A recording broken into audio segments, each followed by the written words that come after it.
बेले बेले तुम देखिथिबो तेल भिजा कपड़ा गुड़िकर बिना निआरे हठात विस्फोरण घटिबो एवं आउ बेले बेले लक्ष्य करिथिबो किछि बाण एते जोर रे फुटिबो कि बहुत प्रचंड शब्द सहित बहुत सारा आलोक दब।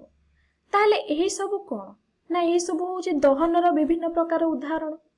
ताहले ये दहन कोन आउ ये दहन केते प्रकारर ताहा आज आमे पढिबा। ताहले दहन कोन ना जेते बेले दहनशील पदार्थ ताप एवं अम्लजान सहित प्रतिक्रिया करे सेते बेले दहन प्रक्रिया घटे। किंतु सबु बेले जे एते बड़ बड़ घटना घटिबो सेमिति होई न थाए।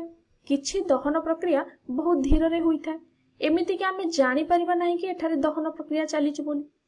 एठारे आमे दुई भागरे पढिबा। प्रथम आमे जानि जे दहन चारि प्रकारर, किंतु चारि प्रकार दहन को आमे दुईटी भाग करिकि पढिबा। प्रथम भागरे पढिबा कि द्रुत दहन कोन आ स्वतः दहन कोन, एवं द्वितीय भागरे पढिबा कोन ना मृदु दहन कोन आ विस्फोरण कोन आमे पढिबा। ताहले एही जो प्रक्रिया को आमे देखुचे एही प्रक्रिया अनवरत आम चतुर्पार्श्व रे घटुचे। किछि प्रतिक्रिया गुड़िक बा किछि दहन प्रक्रिया बहुत जोर रे हेला बेले आउ किछि दहन प्रक्रिया कोन हुए बहुत धीर प्रक्रिया रे हुए। ताहले आमे चला एबे प्रथम भागरु आरंभ करिबा। कोन ना द्रुत दहन कोन आमे आरंभ करिबा। एबे मने पकाओ जेते बेले आमे गैस स्टोव रे निया लगाए बा गैस स्टोव को जळाए सेते बेले कोन हुए ना निया पाखो को शिखा जाऊ जाऊ हठात निया लागि जिवो बा तत्क्षणात सेटा प्रज्वलित होई उठे। एहा ही होचे द्रुत दहन बा तत्क्षणात या होई जाय। ताहले एही सबरो उदाहरण कोन ना उदाहरण कोन कोन ना पेट्रोल, एलपीजी बा तरलीकृत पेट्रोलियम गैस, डीजेल, किरोसिन।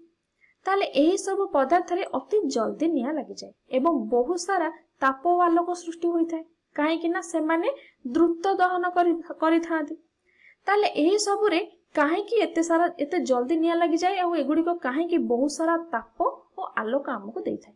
काहे कि देई थाए ना कोन पई एही पदार्थ रे अति जल्दी निया लागि जाय थाए ना निम्न प्रज्वलित तापमात्रा रे ताप अति जल्दी स्थानांतरित होई थाए एवं चारि पार्श्वर इंधन रो तापमात्रा को से बढ़ाई दे एवं प्रतिक्रिया को मध्य त्वरान्वित करि थाए।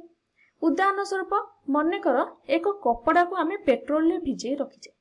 जदि आमे गोटे ज्वलंत दियासिली को ता पाखो को नहीं जिबा ताले तत्क्षणात निया लागि जिवो बा कपड़ा को जल्दी जल्दी निया जळी उठिबो बा निया धरि जिवो। काहे कि ना पेट्रोल रो उपस्थिति द्वारा प्रज्वलित तापमात्रा एठी कम होई गला एवं पेट्रोल द्वारा तापमात्रा कोन हैला ना स्थानांतरण मध्ये हैला बा क्षिप्र वेगरे स्थानांतरण हैला बोली आमे कहि परिबा। एवं एथिरे निया लागिबा क्षणी दहन प्रक्रिया त्वरित हेउची।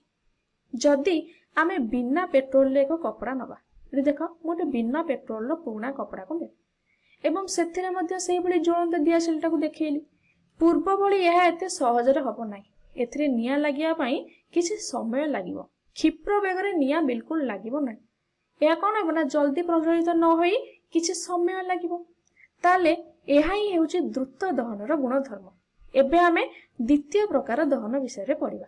ताले द्वितीय प्रकार दहन कोन आमे जानिथिले प्रथमे द्रुत दहन तापर थिला स्वतः दहन। एथिरे आमे किछि धळा फॉस्फोरस को नै जे एहा एक रासायनिक पदार्थ होते। जदि आमे या को खोला रे रखि देबा बा एंती खोला रे छाडी जिबा ताले कोन हो ना एहा आपे आपे निया लागि जिवो। एहा वायु संस्पर्श रे आसीबा खेणी एहा मन को मन निया लागि जिवो। एठी किछि दियासली दरकार नाही कि किछि स्पार्क मध्य दरकार नाही। एहा मध्य सूर्य को उपस्थिति रे जळी उठिबो। एहा किपरि घटे तुमे माने भाबुचो कि एही प्रतिक्रिया पई तापर आवश्यकता नाही बोली ताहले एहा भूल। एहा केबे भी सत्य नै। समस्त दहन प्रक्रिया पई ताप आवश्यक होइता। ताले एवं समस्त दहन प्रक्रिया प्रज्वलित तापमात्रा रे दळी थाए बा निया लागिया पई एही सब तापमात्रा आवश्यक होइता। एठी कोन हैला धळा फॉस्फोरस रे प्रज्वलित तापमात्रा साधारण तापमात्रा सहित समान जहा कि पाखा पाखी 30 डिग्री सेल्सियस। साधारण तापमात्रा रे मध्ये एथरे निया लागि जाउची। एहा को स्वतः दहन बोली कुहा जाय जहा कि निजे निजे एठी जळी उठुची। एठी तुमे भाबुथिबो कि जदि मु केबे धळा फॉस्फोरस देखिनी मते किछि दैनंदिन जीवन रो किछि उदाहरण को बा किछि घटना बळे को नै कि मते देखाओ मते तमे क्वेश्चनटा पचारलो ताले मु भी एठी तुमको दैनंदिन घटना को एक देखौची। देखो किछि तेल भिजा कपड़ा थिबो।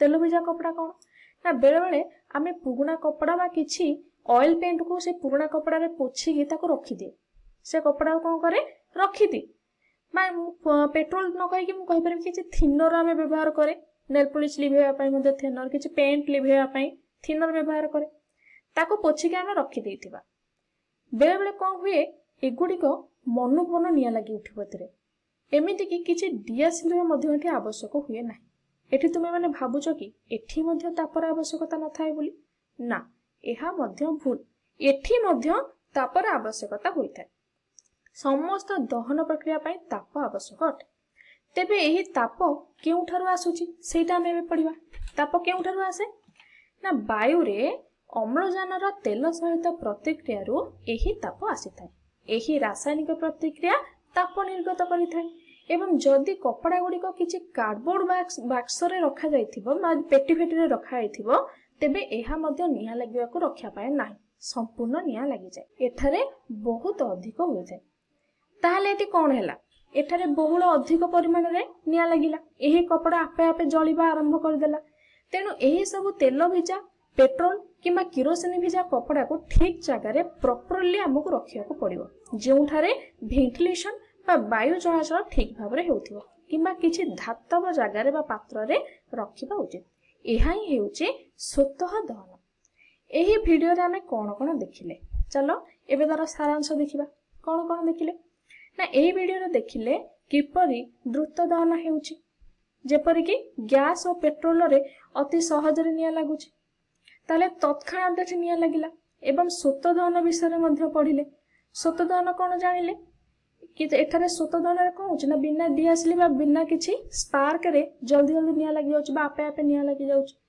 तेणु परवर्ती वीडियो रे आमे पढ़िबा द्वितीय भाग रे जोटा अछि कोन कोन ना मृदु दहन आउ विस्फोरण विषय रे आमे एठी पढ़िबा ताले एबे ई वीडियो को एठी रखुची।